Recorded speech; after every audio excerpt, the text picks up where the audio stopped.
Yo sé que enseñar a esta hora es un noble desafío, pero vamos a intentar compartir con ustedes la riqueza de este día de Shabbat. Entonces, algunos están tomando todavía el tecito. Y es muy importante que le demos esa oportunidad también. ¿Ok?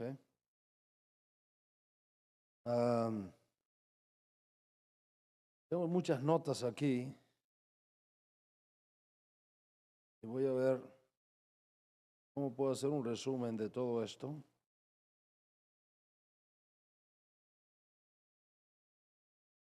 De tal manera que no se haga demasiado larga la conferencia tampoco y que ya en unas 3 horas ya hemos terminado.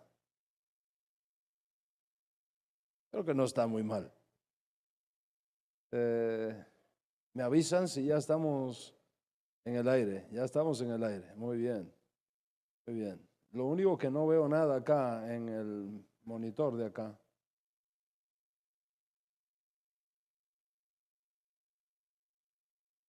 Ok. Sí, porque ahí ese es el que, ¿verdad? Es el que nos dice cómo están las cosas. Muy bien.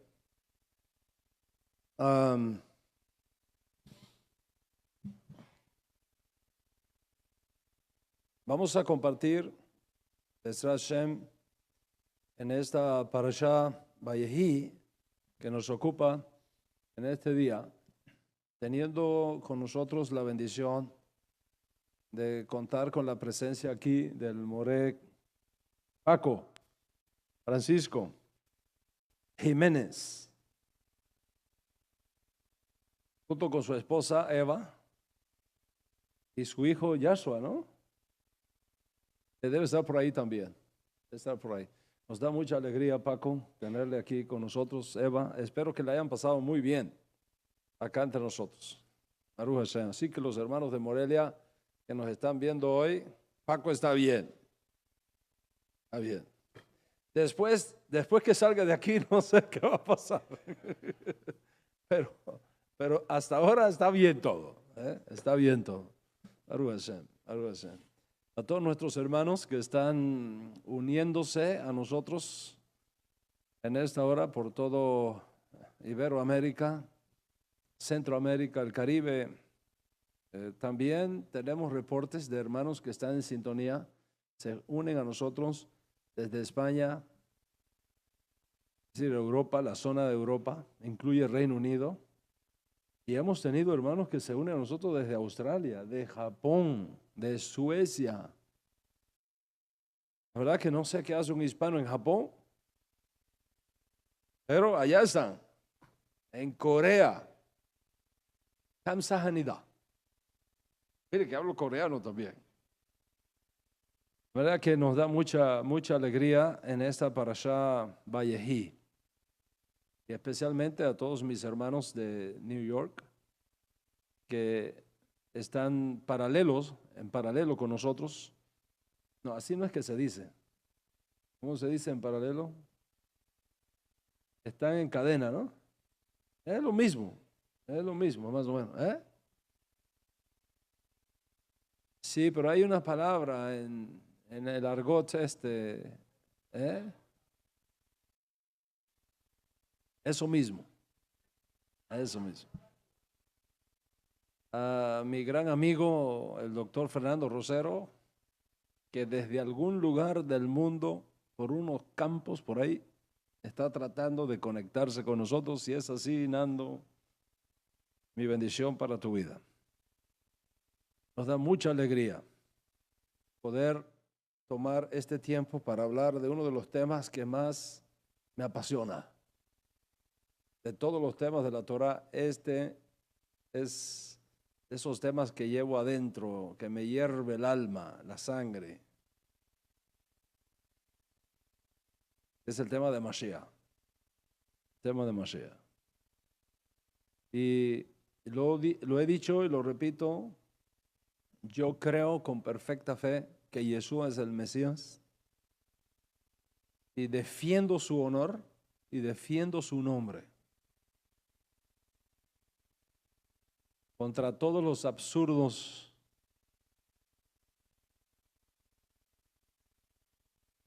argumentos que a través de la historia se han levantado contra él. Hay una sola razón válida, por la cual nuestro pueblo judío como nación no ha aceptado a Yeshua como Mashiach. Una sola razón. Además, ninguna tiene fundamento, ni tiene sustentación válida, verdadera. La única razón es precisamente en lo que está relacionado con la clase que vamos a tener en este día, Be'ezrat Hashem. El objetivo de estas clases no es que tú sepas defender la mesianidad de Yeshua. Eso es un subproducto de esta serie. El objetivo es que tú estés convencido a ti mismo de por qué tú crees que Yeshua es el Mesías. No porque te lo contó tu papá o tu mamá o alguien a quien tú respetas o que simplemente recibiste ese valor cultural, sino porque estás convencido por la Torá, por los profetas, que Yeshua es el Mesías. No solamente estoy convencido que Yeshua es el Mesías y defiendo su honor y su nombre, sino que te digo más todavía. Si Yeshua no es el Mesías, olvidémonos de Mashiach. Porque no existen condiciones dadas por las exigencias proféticas del Tanaj que permitan al Mesías aparecer si Yeshua no es el Mesías. En otras palabras, mi querido Yirmiyahu, si Yeshua no es el Mashiach, hermano, recoge y vámonos.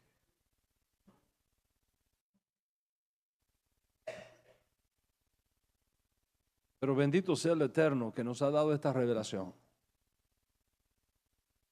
Bendito sea el Eterno porque hemos sido tenidos por dignos de entender este misterio. Y por eso que esta serie lleva por nombre ¿qué tan seguro estás de que Yeshua es el Mesías?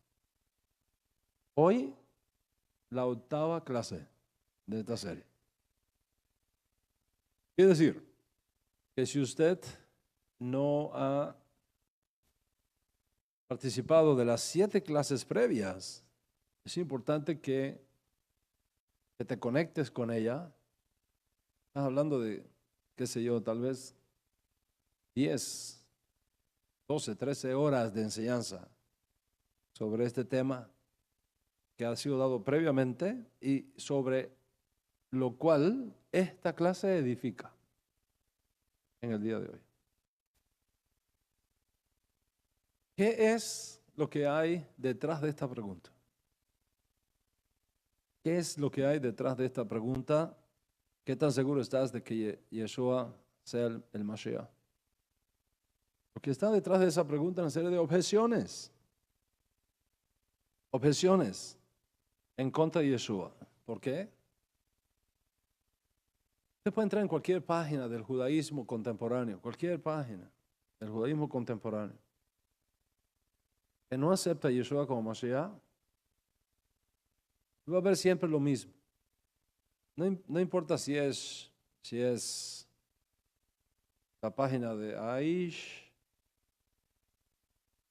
Torah, o la página de Chabad, o la página de Caraítas, o la página de los Breslov, cualquier página del judaísmo contemporáneo, sea ortodoxo, sea conservador, reformista. Básicamente es el mismo argumento de siempre. ¿Okay? ¿Cuál es el argumento? Bueno, según la Torá, así dice el argumento, según la Torá, según los profetas, el Mesías tiene que eliminar las guerras en el mundo. Y eso no lo ha hecho. ¿Cómo va a ser el Mesías? Yo una vez estuve en Puerto Rico. ¿Cómo usted piensa ir? De hecho, tenemos muchos hermanos en Puerto Rico que están conectados con nosotros ahora, incluso una comunidad de nuestras comunidades. Estamos en 13 naciones. Y una de nuestras comunidades en Puerto Rico posiblemente están conectados con nosotros hoy. El doctor Moré Montes. Montes, te voy a enviar un discípulo para allá en estos días. Me lo cuidas. Yo fui invitado a un lugar de una concentración de cristianos, evangélicos pro Israel, pro sionistas, para dar una conferencia sobre la mesianidad de Yeshua. Porque estos argumentos y estas objeciones en contra de Yeshua están llegando por el fenómeno de la globalización que tenemos hoy día a todos los grupos del mundo.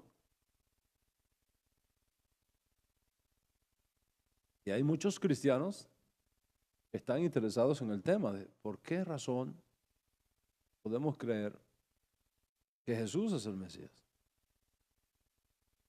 Pero yo fui invitado a ese encuentro. Me dieron 2 horas para la conferencia. Y entonces llamé a uno que estaba en la audiencia. Llamé a varios, hombres y mujeres.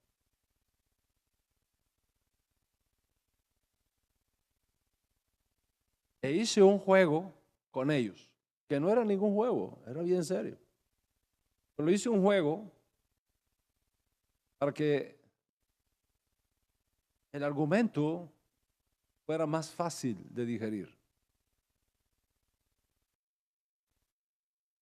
El juego fue algo como esto. Trata de imaginarse, estaba full, una carpa. Allí habrían, qué sé yo, 500 personas tal vez. Los tomé así, al mazal. Venga usted, venga usted, venga usted. Vinieron aquí delante. Entonces, yo me paré. Me acerqué hasta ellos. ¿Ya? Me acerqué hasta ellos. Le dije, venga acá usted. Venga, venga usted. Venga, usted. Venga. Ese fue el juego que hice. Le dije, ¿tú eres cristiano? Yo sí, yo soy cristiano. Ahora tú haces el papel de cristiano. ¿Okay? ¿Eres cristiano? Sí, soy cristiano. Ok, ¿y tú crees que Cristo es el Mesías? Claro. Ok. Y yo soy judío y tú quieres que yo me convierta a Cristo porque si no me voy para el infierno, ¿right? Claro, si no lo acepta. Ok, bien. Déjame hacerte una pregunta. Tú eres cristiano y yo soy judío. Yo conozco la ley judía. Voy a hacer esta pregunta. Según los profetas, el Mesías tiene que eliminar la idolatría de la tierra. ¿Hizo eso Jesús? Bueno, Ustedes son los más idólatras, así le dije, que existen. Ustedes han llenado al mundo de idolatría. Los templos que ustedes han levantado en todas partes están llenos de idolatría.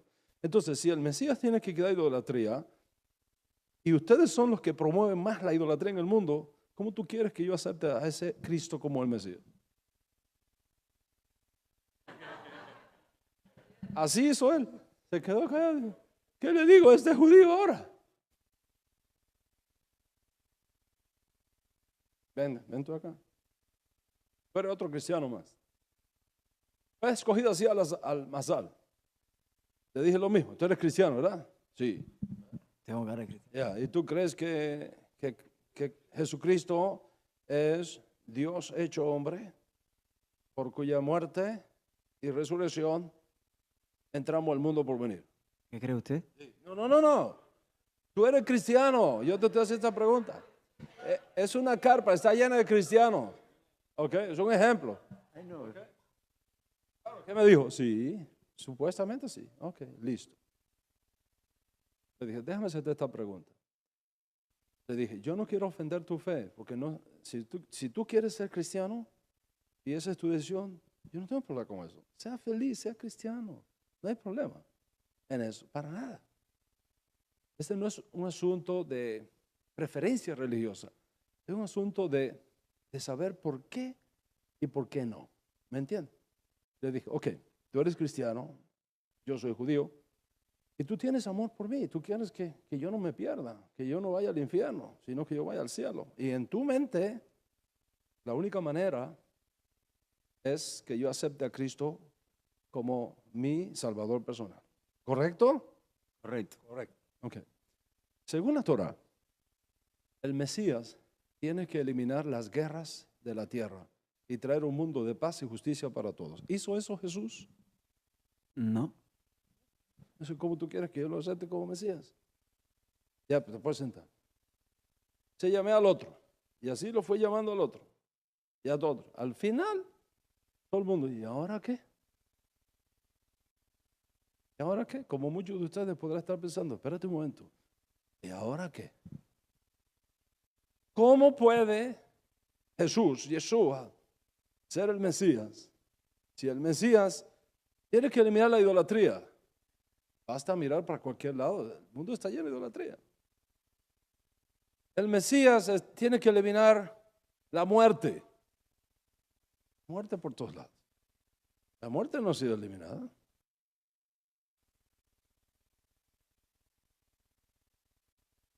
Según los profetas, el Mesías tiene que traer un mundo de paz y de justicia. Jesús no lo hizo. El Mesías tiene que quitar el hambre y la enfermedad del mundo. Jesús no lo hizo.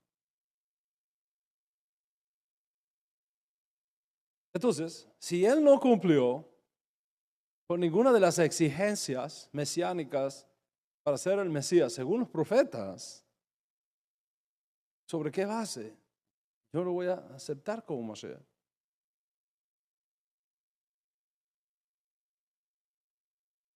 Ese argumento, es el que está detrás de la pregunta, ¿qué tan seguro tú estás de que Jesús es el Mesías?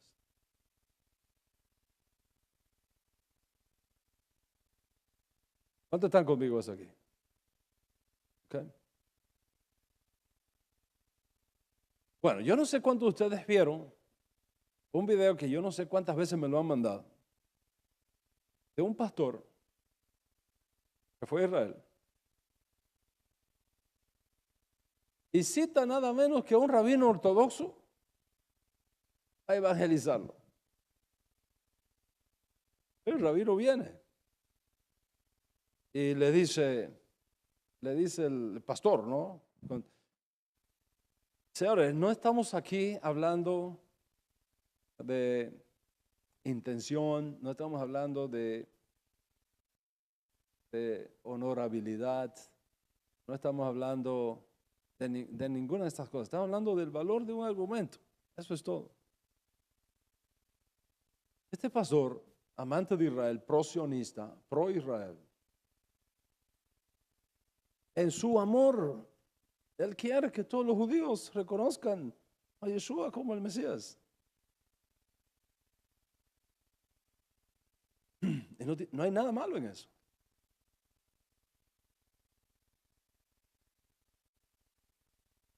Se acerca y le dice al rabino, deme una respuesta honesta. Así le dice el pastor a este rabino. Está en internet. Deme una respuesta honesta acerca del tema de Jesús, ¿no?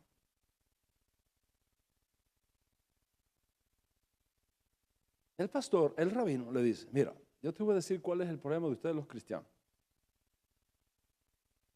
Y te lo voy a demostrar con una alegoría. Un rey tenía un hijo, único. Bueno, así no le dijo. Un rey tenía varios hijos, pero uno se hizo muy famoso. Y este hijo iba a diferentes lugares del reino y todo el mundo lo recibía con aplausos, con alegría, con vítores, porque era el príncipe, era el hijo más famoso que tenía ese rey. Y un día el rey decidió ir con el hijo a visitar algunas de las ciudades que forman parte de su imperio. Y cuando llegó el rey con el hijo, todo el mundo aplaudía al hijo y nadie al rey. ¿Cómo tú crees que se sentía el rey? Ese es el problema que ustedes, los cristianos, tienen. Ustedes han perdido al rey por el hijo.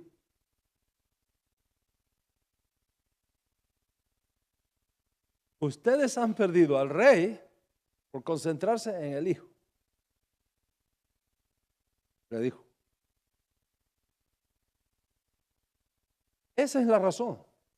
Pero ahora, tú me dices, y esto tiene que ver con la clase de hoy. Tú me dices lo siguiente. Bien.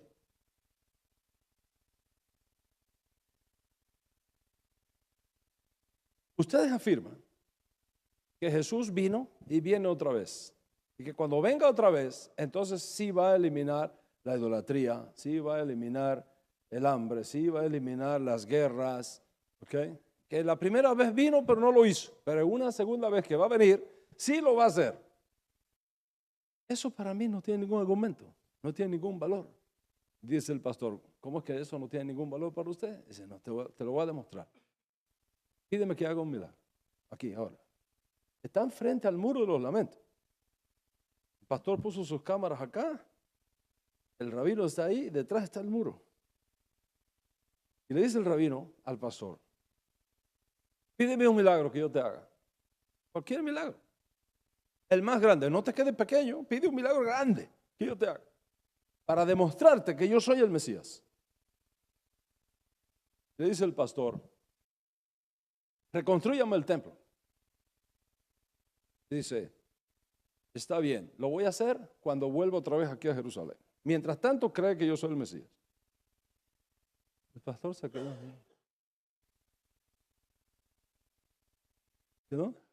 No tuvo respuesta. Esa es la respuesta que hoy yo quiero darte. Porque esa respuesta no la vas a encontrar en el Concilio de Nicea. Esa respuesta no la vas a encontrar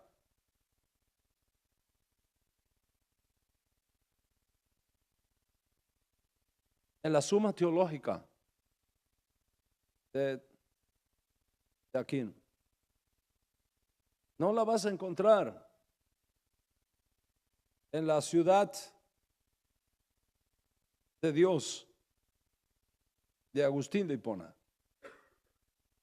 ni tampoco en las 95 tesis que clavó Lutero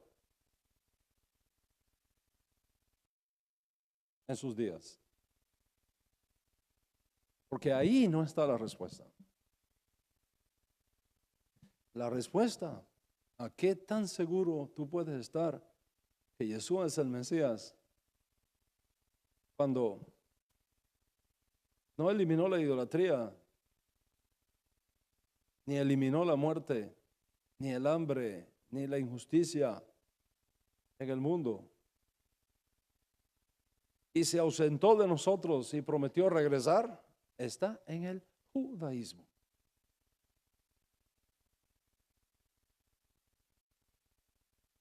No está en el cristianismo, no lo busque ahí y no lo va a encontrar.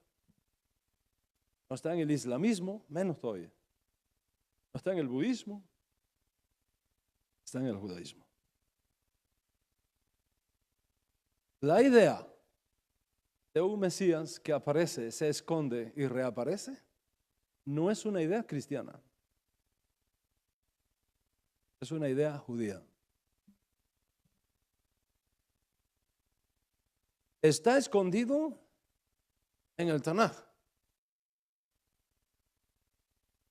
y forma parte de la idea judía acerca del Mesías. Para poder ver esa respuesta y para poder entender esa respuesta, tú tienes que conocer dos cosas básicas. Primero, tienes que conocer cómo era la mentalidad de los profetas y cómo era la mentalidad de los rabinos antiguos.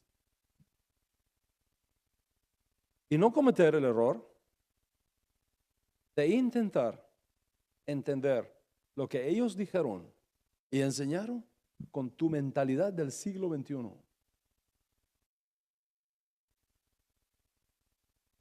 Porque si tú aplicas tu mentalidad del siglo XXI a la mentalidad de ellos de 1000 años atrás, 1500 años atrás, 2000 años atrás, 2500 años atrás, estás cometiendo un grave error que se llama diversionismo histórico.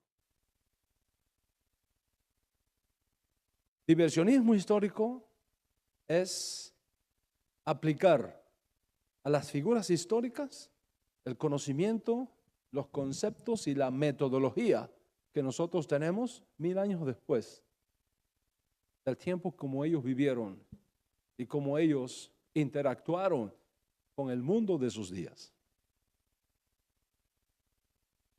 Consecuentemente, la primera cosa que tenemos que entender y conocer para empezar a dar respuesta a esta pregunta de un Mesías que aparece, se esconde y reaparece, es comprender cómo era la mentalidad judía, cómo era la mentalidad de los rabinos y de qué manera ellos se acercaban a las escrituras y de qué manera ellos dialogaban con las escrituras, y entonces con esa mentalidad venir a la información que tenemos de Yeshua en el Código Real.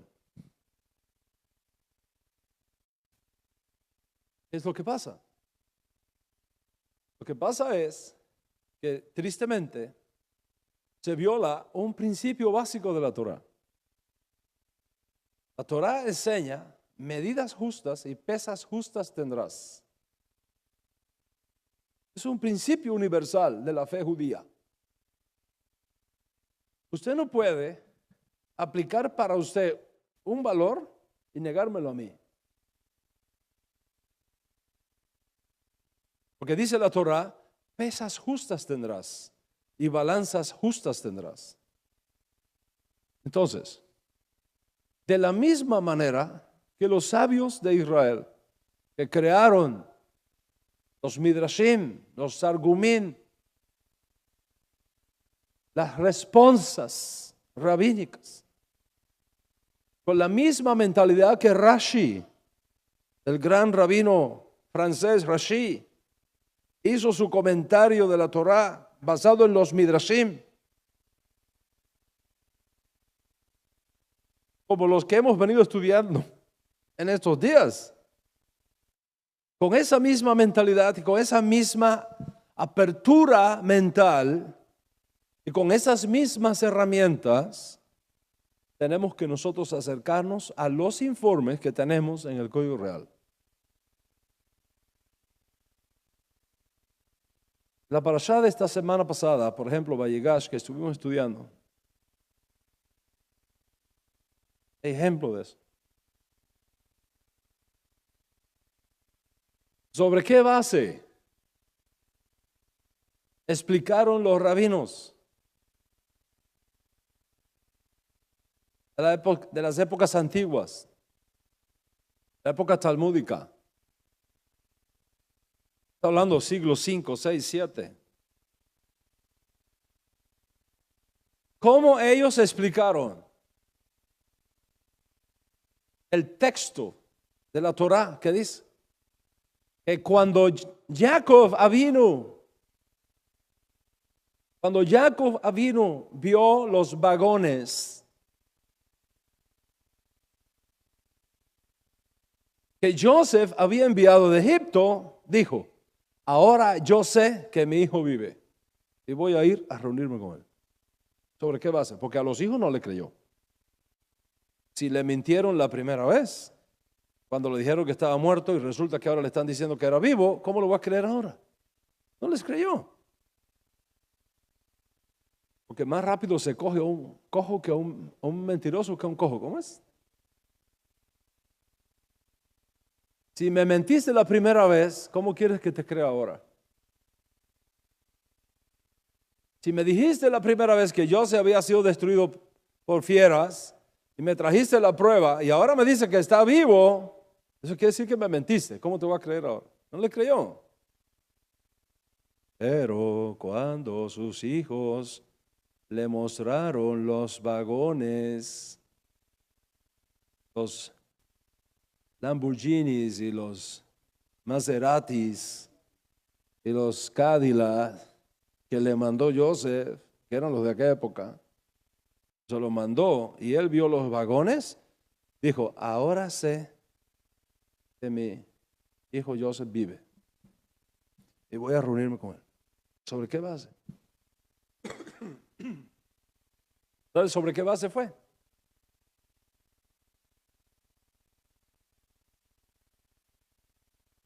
Los rabinos razonaron así.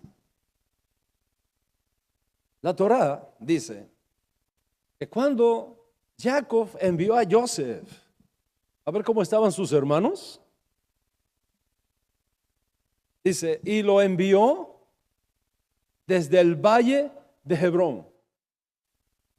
A Joseph lo envió desde el valle de Hebrón. Dicen los rabinos, pero un momentito, Hebrón no es valle, es montañoso. ¿Cómo lo va a enviar desde Hebrón? Es montañoso. Razonan los rabinos y dicen, un momento, si Hebrón es región montañosa y él lo envía desde el valle, eso quiere decir que Jacob caminó desde Hebrón hasta el valle con Joseph y desde allí lo envió. Eso está perfecto. ¿De qué hablaron? Desde que salieron de la ciudad de Hebrón hasta que llegaron a un punto en el valle donde lo envía a ver cómo están sus hermanos. Dicen los rabinos, la única manera de explicar eso es que Jacob le estaba enseñando a su hijo José una halajá, una ley judía, muchas de las cuales fueron conocidos por los patriarcas antes de la revelación de la Torá en Sinaí. La conocieron oralmente. ¿Cuál es la única ley de la Torá que para ejemplificarla se requiere caminar fuera de la ciudad?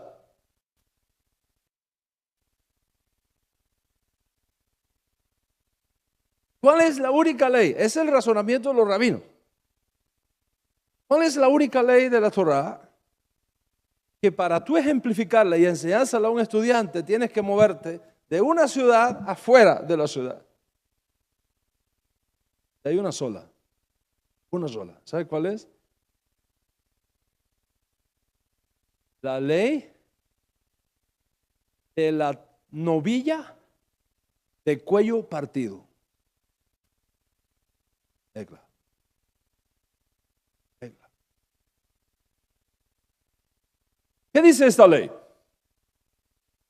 Esta ley dice, si aparece un hombre muerto en un camino,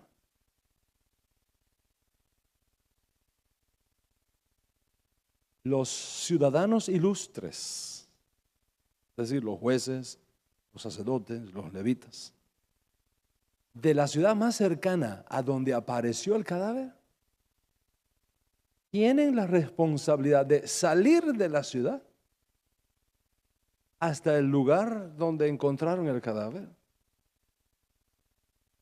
hacer un sacrificio que consiste en romperle la nuca a una vaca, a una ternera, hacer un sacrificio, levantar sus manos y decir, nuestras manos están limpias de la sangre de este hombre y no tenemos nada que ver con eso.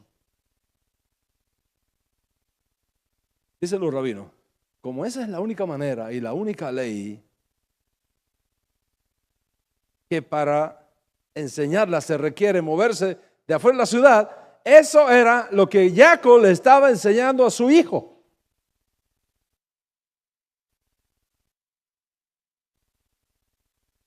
¿Qué tiene que ver esto con los vagones? Todo lo que usted se imagina del mundo, porque en hebreo, vagones guarda una analogía con el nombre de becerra en hebreo. Tienen la misma raíz. Y eso no lo sabía nadie excepto Jacob y Joseph. Por lo tanto, cuando Joseph le manda los vagones y le dice, mire padre, los vagones que le mando, ¿qué dijo Jacob? Mi hijo vive. Porque nadie podría haber conocido que eso era precisamente el tema que nosotros hablamos la última vez que nos vimos.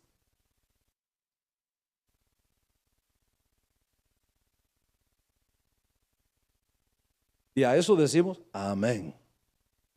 Bendito sea Hashem por nuestros grandes rabinos que tenían esa mentalidad. Y todo el mundo los aplaude, y yo también.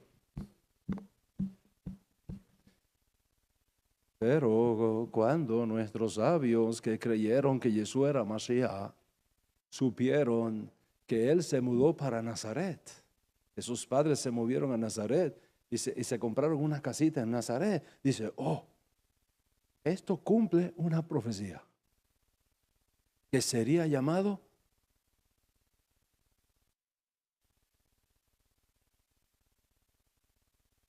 Nazareo.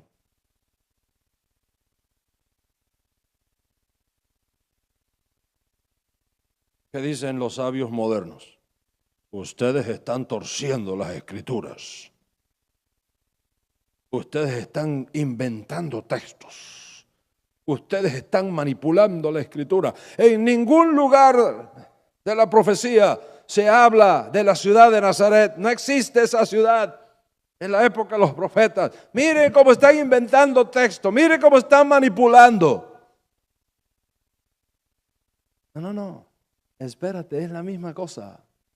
¿Cómo era que ellos dialogaban con la escritura? Miraban las palabras, las letras, las raíces, el shoresh de las letras hebreas, y cuando encontraban que aquí había una cosa que era análoga con lo que aquí había una relación entre ellos. Y hay un versículo en el profeta Isaías, capítulo 11, verso 1, que dice, un netzer saldrá del tronco de Isaí. Un netzer saldrá del tronco de Isaí. ¿Y cuál es la raíz de la palabra Nazaret? La misma de netzer. Vieron una conexión. No fue casualidad. Los padres ni lo pensaron así. Pero el hecho de haberse mudado para ese pueblito, para esa aldea, para ese pobladito, para ese batey, como decimos los cubanos, cuando es algo muy pequeñito, el hecho de mudarse allí, wow, está cumpliendo una profecía que está acá. ¿Por qué no aplaudes ahora también? No, ahora no se aplaude. ¿Qué es lo que se hace ahora, Joseph? Manipulando texto, inventando. Pero mira, te digo una cosa. Hay más analogía entre Nazaret y Netzer que entre vagón y ternera. Más analogía. Y funcionó. Entonces, tú no puedes tener medidas para ti de esta forma y cuando me toca el turno a mí, cambiarme la regla y dice, no, pero tú no puedes usar esta metodología, tú no la puedes usar acá. Porque eso es deshonestidad académica.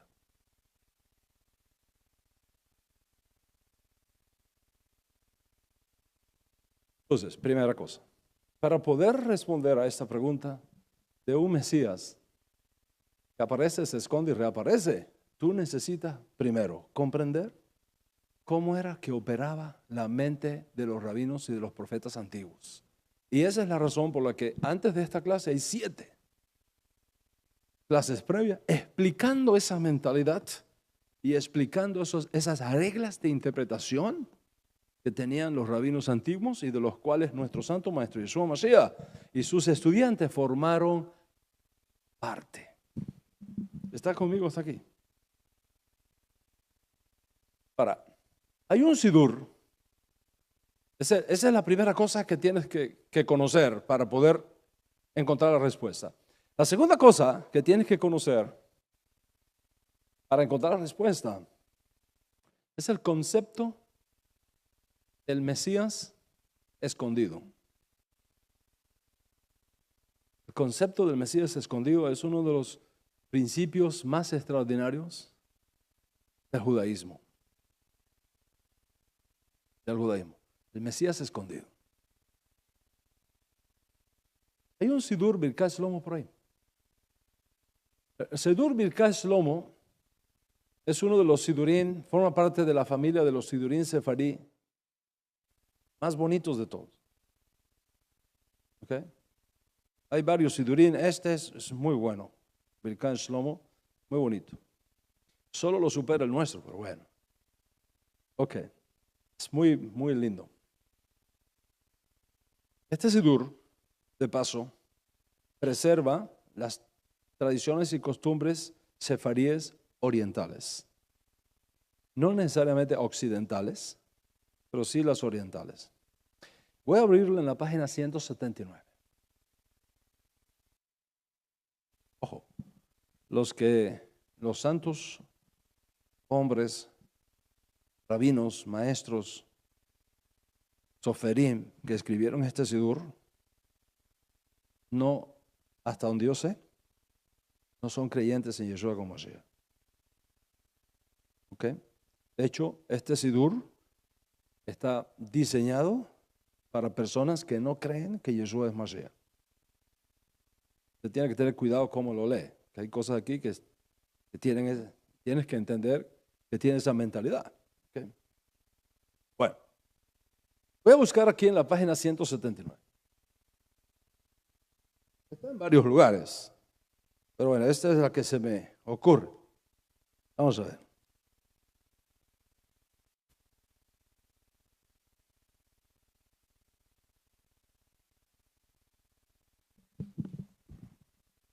Ustedes lo tienen allá, pueden comprobarlo también.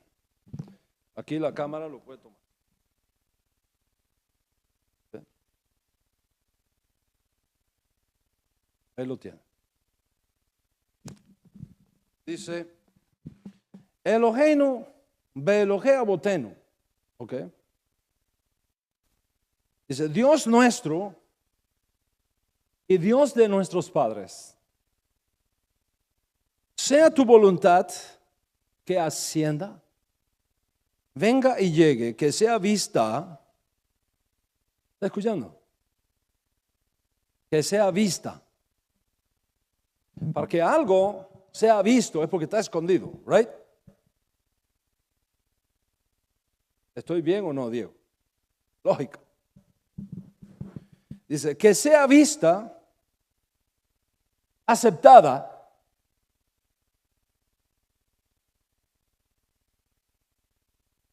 escuchada, considerada y recordada delante de ti nuestra memoria. La memoria de nuestros padres, la memoria de Jerusalén, tu ciudad. La mayoría de las oraciones que están aquí por Jerusalén fueron escritas antes de 1948, mucho antes de 1900.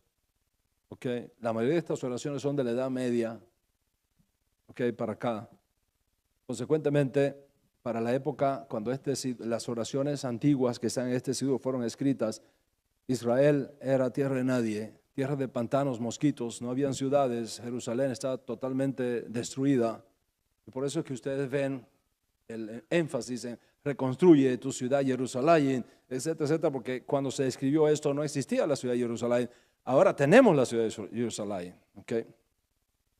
Dice así, sea recordada delante de ti nuestra memoria, la memoria de nuestros padres, la memoria de Jerusalén en tu ciudad.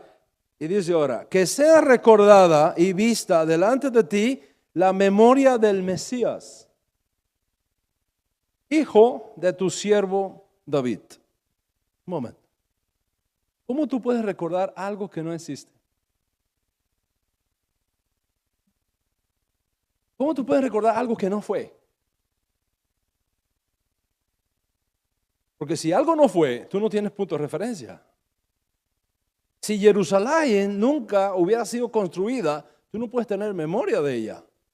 Pero si Jerusalén fue construida y por alguna razón no está, podemos tener memoria de ella. Tú no puedes tener memoria de algo que no existe. Entonces, ¿cómo los hajamí nos dicen que uno debe orar diciendo, sea recordada la memoria de Mashiach, hijo de tu siervo David? ¿Qué Mashiach? Si no ha venido. ¿Qué Mashiach? ¿De qué Mashiach se está hablando ahí?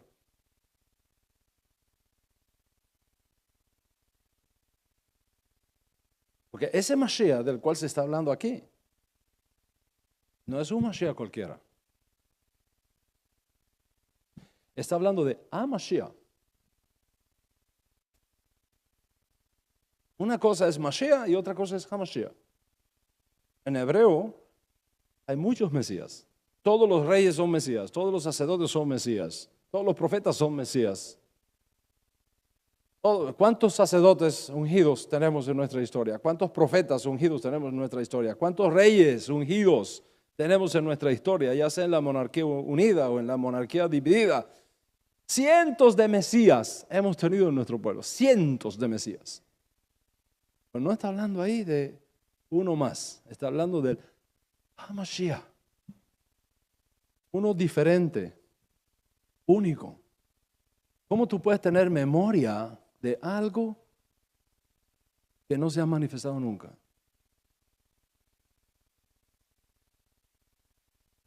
¿De qué Mashiach se está hablando aquí? Se está hablando del concepto hebreo más extraordinario que existe en el tema de Mashiach, que es el Mesías escondido. ¿En qué consiste este argumento, este concepto judío del Mesías? Olvídate de Yeshua, vamos a poner a Yeshua a un lado ahora. Vamos a hablar de concepto. ¿Ok? ¿Y por qué yo estoy de pie? Yo siempre enseño sentado.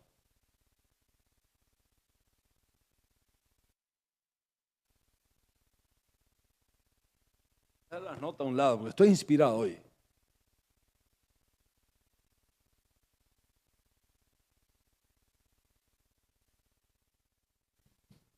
Escuche. ¿Qué es lo que estaba diciendo?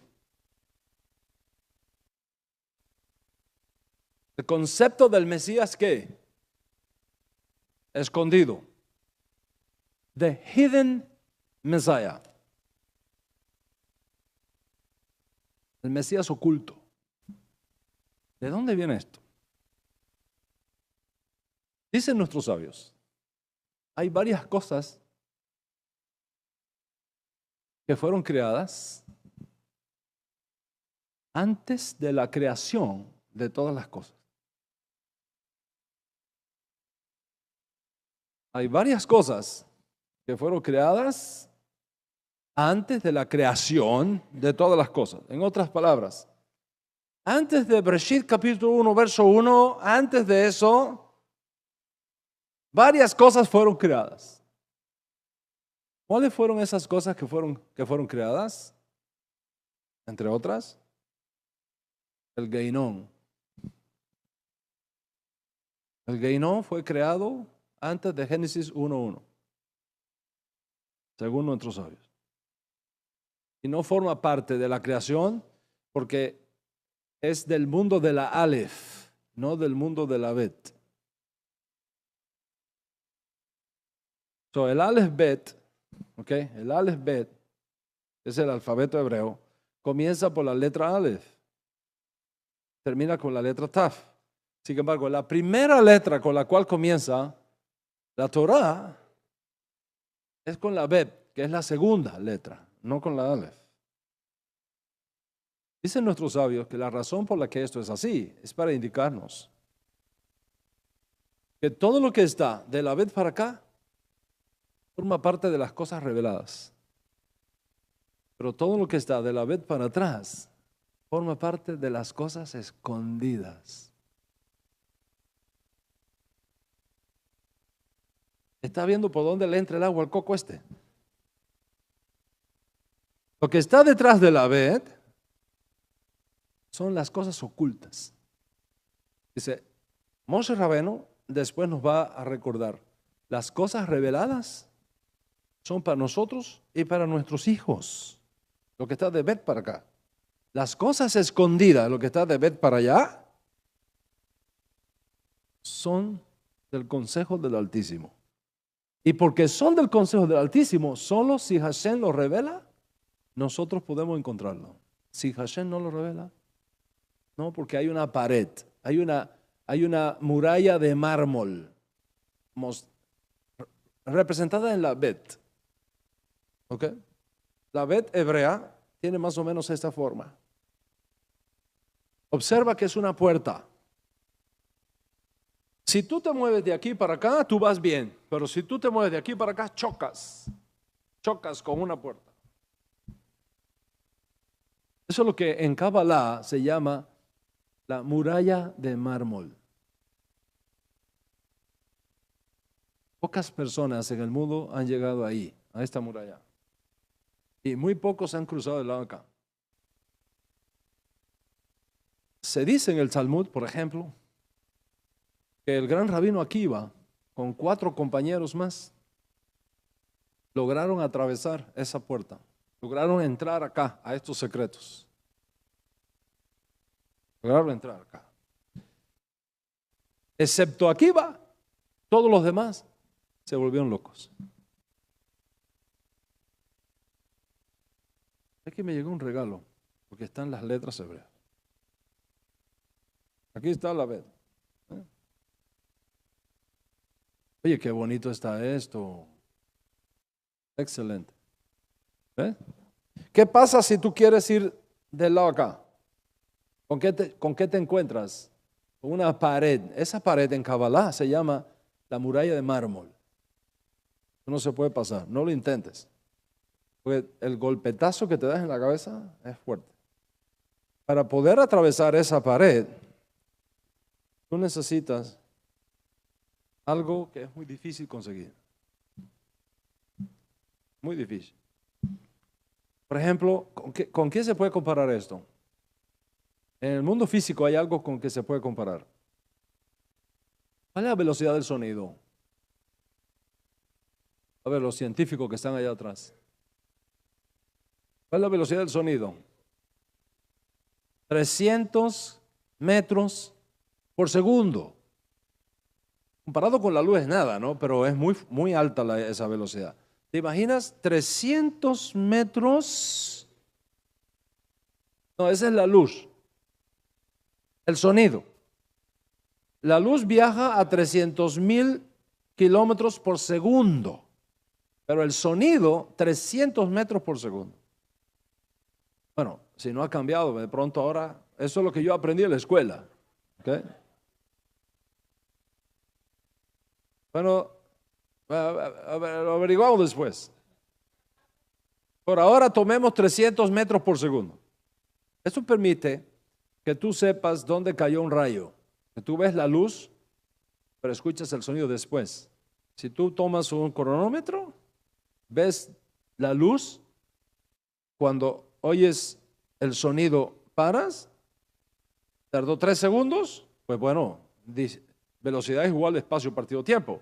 Haces la conversión para encontrar el espacio y ya sabes a dónde cayó. Ese rayo cayó 5 kilómetros de aquí. Perfecto. Matemática. Bien. ¿Qué pasa si un avión comienza a viajar y a acercarse a la velocidad a la velocidad del sonido? Mach 1, Mach 2, Mach 3. ¿Qué pasa en ese avión? Mientras más se va acercando a la velocidad del sonido, más difícil es avanzar. Está chocando con una muralla. Está chocando con una muralla que es la muralla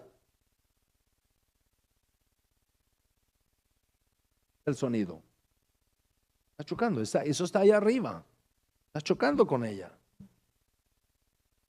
Si los motores son suficientemente fuertes para superar esa barrera, la explosión que hace, mejor que lo haga allá arriba y en alto, porque si lo hace encima de nosotros, nos destruye los tímpanos a todos, destruye todos los cristales que hay aquí, acaba con todos nosotros, por el impacto tan grande. Entonces, ¿qué dice? Rompió la barrera del sonido. Existe la barrera del sonido, existe la barrera de la luz, existe la barrera de las letras hebreas.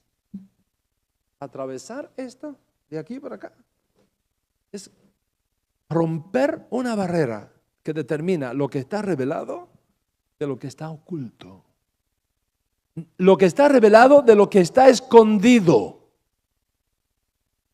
Dice la leyenda que Rabí Akiva con varios compañeros más atravesaron esa barrera y solo él sobrevivió el impacto.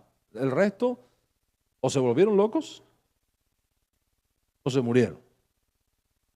Porque cuando tú pasas para lado de acá, te encuentras con el mundo de los misterios de Dios. Y no todos nosotros estamos preparados para ver lo que está de lado acá. Mejor que ni lo veamos.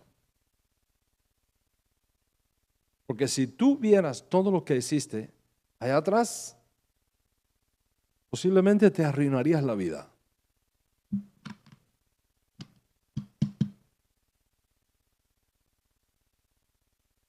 Me estoy inspirando.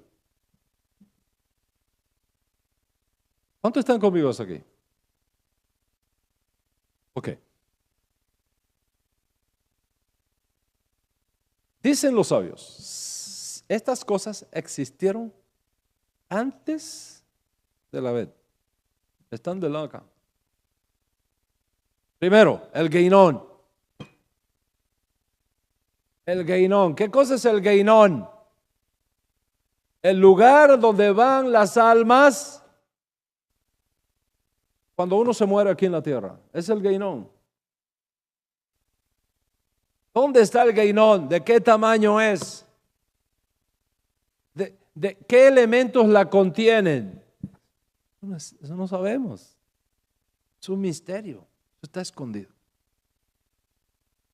Puede que algún profeta Hashem le revele una cosita por allá, otro por acá.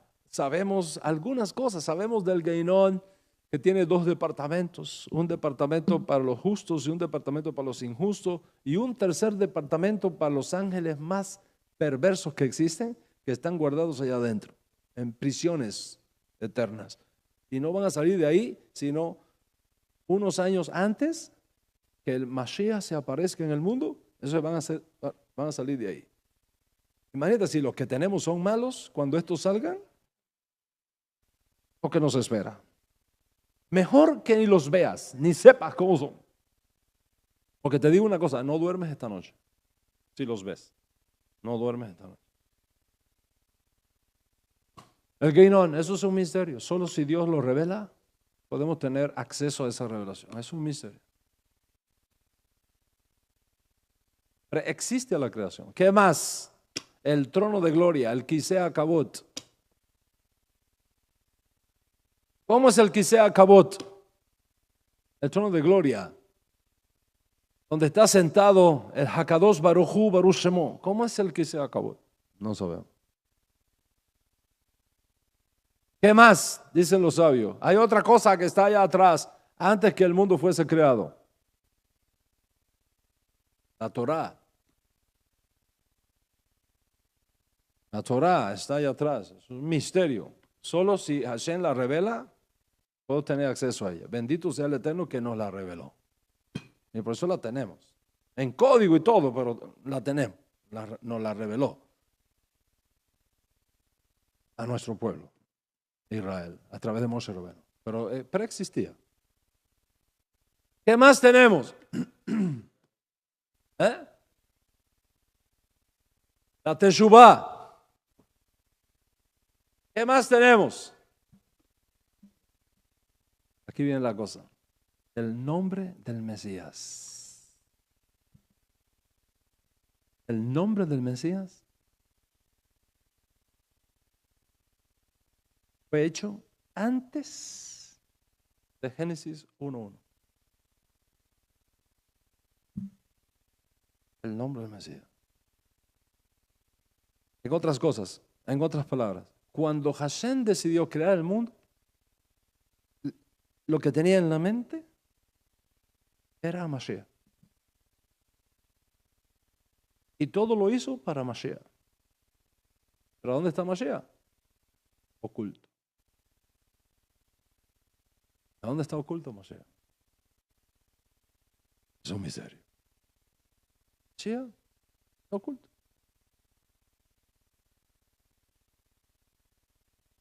Entonces, cuando los rabinos dicen, prevalezca, sea vista, ascienda delante de ti la memoria de Mashiach,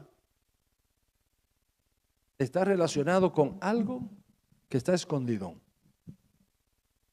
Que solo si Hashem lo revela, podemos verlo. Ahora, compara eso con esas palabras del Ribi. Nadie puede venir a mí si el Padre no lo trae. Nadie puede descubrir mi identidad si Hashem no se lo revela. ¿Quién dicen la gente que es el Hijo del Hombre? Uno dice esto, ¿y ustedes qué dicen que yo soy? ¿Qué dijo Kefa? Tú eres el Mashiach, el Ben Elohim. El Ben Elohim. ¿Y qué le respondió Yeshua? ¿Qué le dijo? Bendito eres Shimón, hijo de Jonah, porque esto no te lo reveló carne ni sangre, sino mi Padre que está en los cielos. O sea, el Mashiach es un concepto que está escondido, que está velado en nuestro pueblo. ¿Me está siguiendo hasta aquí? Ok. ¿Qué más dijeron los rabinos?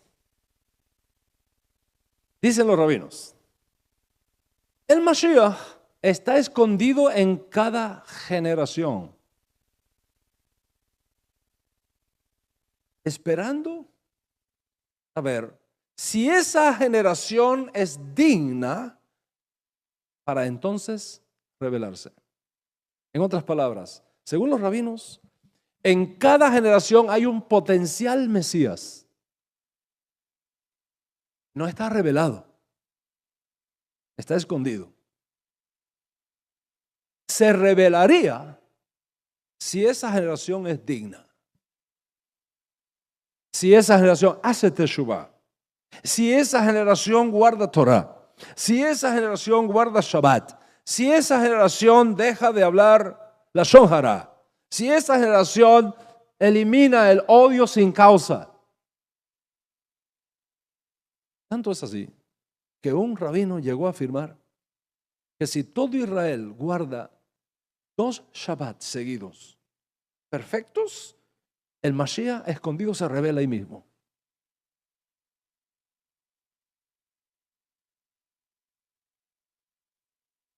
¿Cuántos están conmigo hasta aquí? Quiere decir, Rabotai, que la idea del Mesías escondido que se revela no es un concepto cristiano, es un concepto judío. Y es precisamente dentro de este contexto que nosotros decimos que el Mashiach se revela, se reveló. no lo reconocimos, se escondió y se va a revelar otra vez. Pero para entender eso, necesitamos estas dos cosas. Primero, ¿cómo es la mentalidad judía? Y segundo, ¿cuál es el concepto del Mesías escondido en el judaísmo? No en el cristianismo, no en el islamismo, no en el budismo, no en el zoroastrismo, en el judaísmo. Entonces, para poder entender esto, los rabinos antiguos usaron varios textos de la Escritura y usaron varias analogías y usaron varios conceptos. ¿Cuáles son esos textos y cuál es esa analogía? No te puedes perder la próxima clase. Porque en esa próxima clase, Paco, vamos a entrar en la exégesis de esos textos.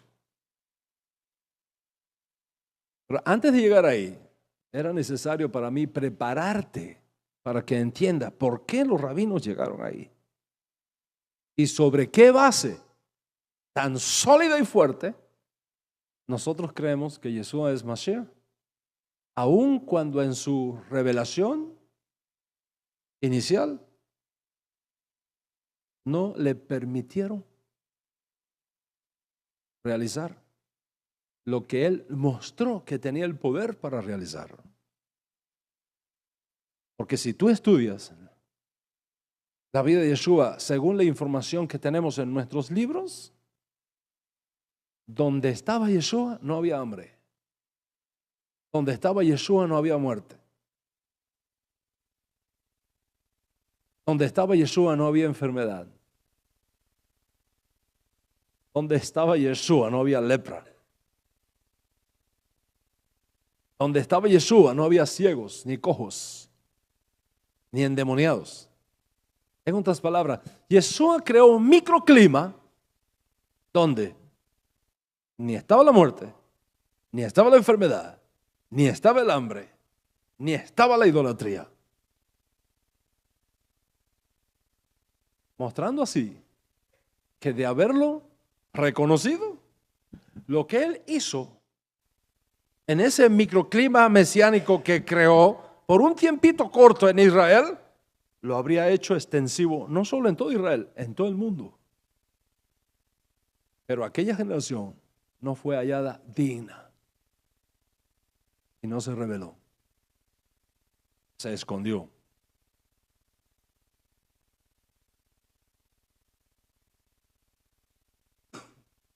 Y ahora no tendremos a un Mashiach que se manifiesta en las nubes del cielo, sino uno montado en un burro.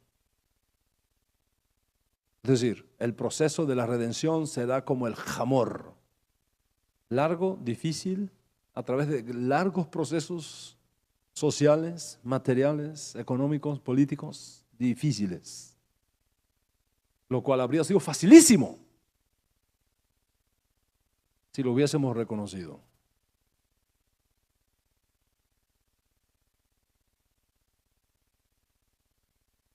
Una vez que tú entiendes esto, entenderás por qué yo creo con perfecta fe que Yeshua es el Mashiach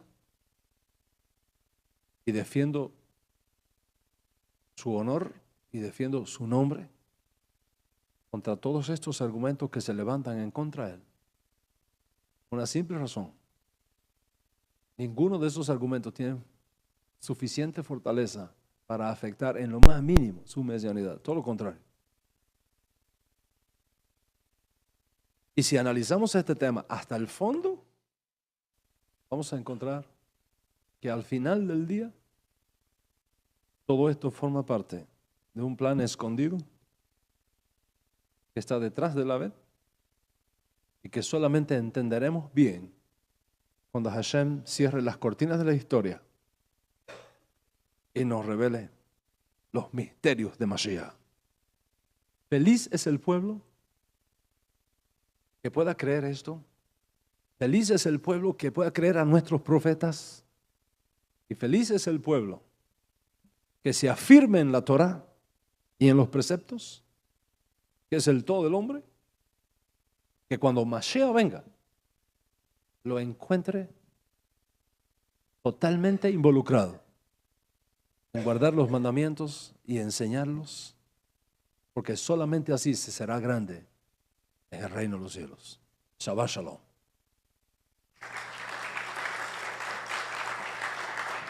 Shabbat Shalom.